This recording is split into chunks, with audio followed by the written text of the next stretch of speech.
ডেঙ্গুর ভয়াবহতা যেন কমছেই না। শুধু সেপ্টেম্বরে ডেঙ্গু কেড়ে নিল ৮০টি প্রাণ।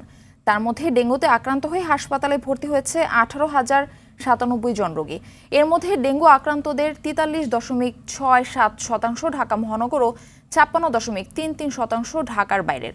মৃতদের মধ্যে ৭০% ঢাকা ও ৩০% ঢাকার বাইরে। চিকিৎসকরা বলছেন, সমন্বিতভাবে উদ্যোগ গ্রহণ করা না হলে এর ভয়াবহতা কমানো সম্ভব না।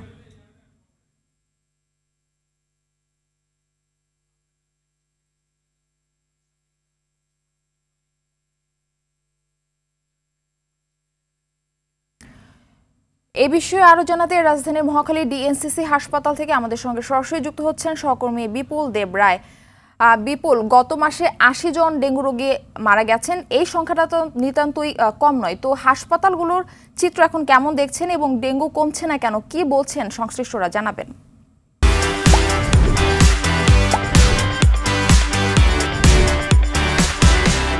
হ্যাঁ মারফি, আসলে আপনি যেমনটাই বলছিলেন, আসলে প্রতিনিয়তই যেভাবে আমরা বলে আসছি এবং দেখাচ্ছি যে হাসপাতালগুলোর চিত্র, আজকেও কিন্তু একই অবস্থা।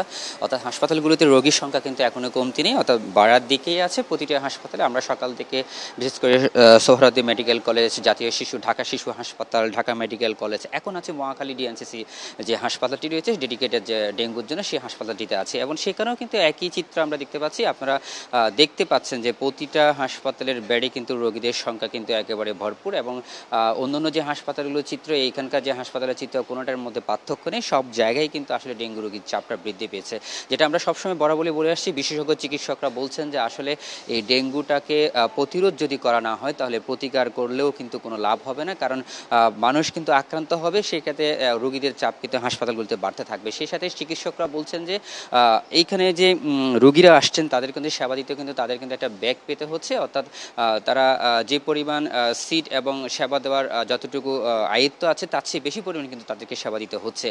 তাই বলা হচ্ছে যে আসলে যতক্ষণ পর্যন্ত এই সিটি কর্পোরেশন, বিশেষ করে ঢাকা অঞ্চলগুলোতে 2 সিটি কর্পোরেশনের উদ্যোগে এই মশা নিধন করার জন্য যদি ব্যবস্থা গ্রহণ করা না হয় এবং অতি দ্রুত যদি এটা কার্যকর পদক্ষেপ করে না হয়, তাহলে ভয়াবহ আকার ধারণ করবে। এবং গত কয়েকদিন ধরে বলছিল যে বিশেষজ্ঞরা যে এই অক্টোবর মাসটাকে কিন্তু একেবারে ডেঙ্গুর জন্য একটা মৌসুম বলা যাচ্ছে, যে এই অক্টোবর মাসটাতে একটা ভয়াবহ আকার ধারণ করতে পারবে। এবং সেটা কিন্তু আমরা এখনই দেখতে পাচ্ছি। গত মাসে যেটা আমরা রেস দেখতে পেয়েছি, শুধুমাত্র সেপ্টেম্বর মাসে শুধু মারা গেছে 80 জন রোগী। অর্থাৎ এই সংখ্যাটা কিন্তু অনেকটাই বলছেন যে চিকিৎসকরা বলছেন যে গত এক মাসে 80 জন রোগী মারা যাওয়ার ডেঙ্গু রোগে, সেটা কিন্তু কম নয়। সেটার জন্য একইভাবে কিন্তু হাসপাতালের ভর্তির সংখ্যাটাও অনেক বেশি। তবে ডাক্তারদের একটা বারবার পরামর্শ যে আসলে ডেঙ্গু রোগে আক্রান্ত হওয়ার সাথে সাথে, অর্থাৎ উপসর্গ যেগুলো আছে, লক্ষণগুলো দেখার সাথে সাথে রোগীরা যাতে হাসপাতালের নিকটস্থ হাসপাতালগুলোতে যোগাযোগ করা হয় এবং চিকিৎসা সেবা নেওয়া হয়। কারণ না হলে এই রোগীগুলো, বিশেষ করে যেই রোগীগুলোর আসতে দেরি হয় হাসপাতালগুলোতে, তাদের চিকিৎসা সেবা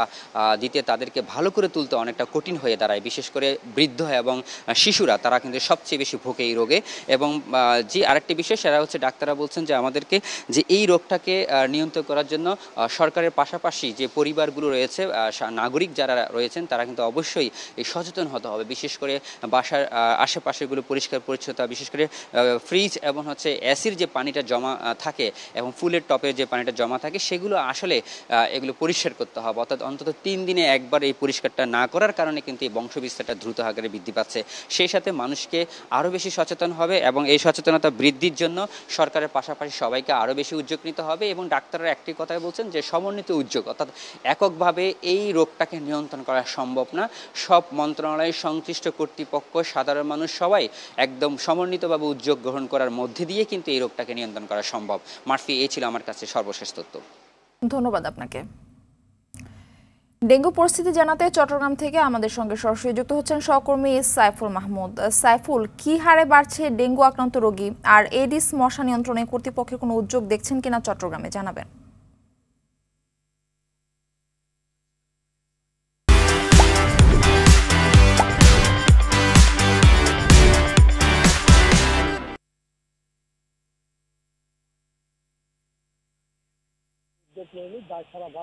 তাদের সবসময় তারা বলে থাকে আসলে তারা অশিক্ষিত আছে, এটাই তাদের একটা আসলে মনোভাব। তারা এই ধরনের কথা সবসময় বলে আসছে, এখনো বলছে একই কথা।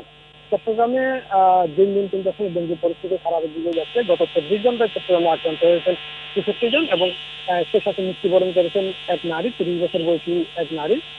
এই পর্যন্ত চট্টগ্রামে আসলে মারা গেছেন 16 জন। এই 16 জনের মধ্যে কিন্তু 10 জনই কিন্তু নারী, 7 জন পুরুষ, 2 জন শিশু রয়েছে। বোঝা যাচ্ছে যে আসলে চট্টগ্রামে নারী নিঃশ্বাস সংখ্যা নারীর দিকে বেশি এবং আক্রান্তের সংখ্যা কিন্তু পুরুষের বেশি। এবং গত মাসে কিন্তু মারা গেছেন 11 জন। সেপ্টেম্বরে মারা গেছেন 11 জন। এই আজ থেকে নতুন মাস শুরু হচ্ছে, হয়তো এই মাসটাকে বলা হচ্ছে আসলে ডেঙ্গুর ভয়াবহতা রূপ নিতে পারে এই মাসে। যেহেতু আসলে চট্টগ্রামে তেমন কোনো উদ্যোগ নেওয়া হয়নি, কর্পোরেশন কিংবা জেলা প্রশাসন কিংবা উপজেলা প্রশাসনের পক্ষ থেকে তেমন কোনো উদ্যোগ নেওয়া হয়নি এবং কোনো ধরনের সচেতনতামূলক কোনো কার্যক্রমও দেখা যাচ্ছে না। এরপরও কর্পোরেশন দাবি করছেন তারা নিয়মিত কিন্তু ওষুধ ছিটানোর নিয়েও কিন্তু প্রশ্ন উঠেছে, জনগণ প্রশ্ন রেখেছেন যদি ওষুধ ছিটিয়ে থাকেন তাহলে আসলে কেন এত মশার বংশ বৃদ্ধি পাচ্ছে এবং যে ওষুধের কার্যকারিতা নিয়ে কিন্তু প্রশ্ন রয়েছে। আমরা কথা বলেছিলাম চট্টগ্রাম মেডিকেল কলেজের পরিচালকের সাথে, তিনি জানিয়েছেন তিনি দুটি ওয়ার্ডকে ডেঙ্গু ওয়ার্ড ঘোষণা করেছেন। যতই রোগী আসছে তারা সেবা দিতে পারতেছেন, সেবা নিয়ে কোনো রোগী এখনো পর্যন্ত কোনো অভিযোগ করেনি। তবে অন্যান্য বছরের তুলনায় এই বছর কিন্তু আসলে কিছুটা কম। গত বছর কিন্তু মারা গেছিলেন 107 জন, সেই হিসাবে এখনো পর্যন্ত 16 জন মারা গেছে, সেই হিসাব যদি ধরি আসলে এখনো কিছুটা কম। তবে জেলা সিভিল সার্জনের পক্ষ থেকে জানিয়ে দেন সচেতন হওয়ার জন্য এবং একই সাথে রাত্রে যারা ঘুমাবে তারা অবশ্যই মশারি টাঙ্গিয়ে যাতে ঘুমায়, তাহলে মনে করেন। এই ছিল ডেঙ্গু নিয়ে আমার কাছে সর্বশেষ তথ্য। সাইফুল মাহমুদ, আপনাকে ধন্যবাদ।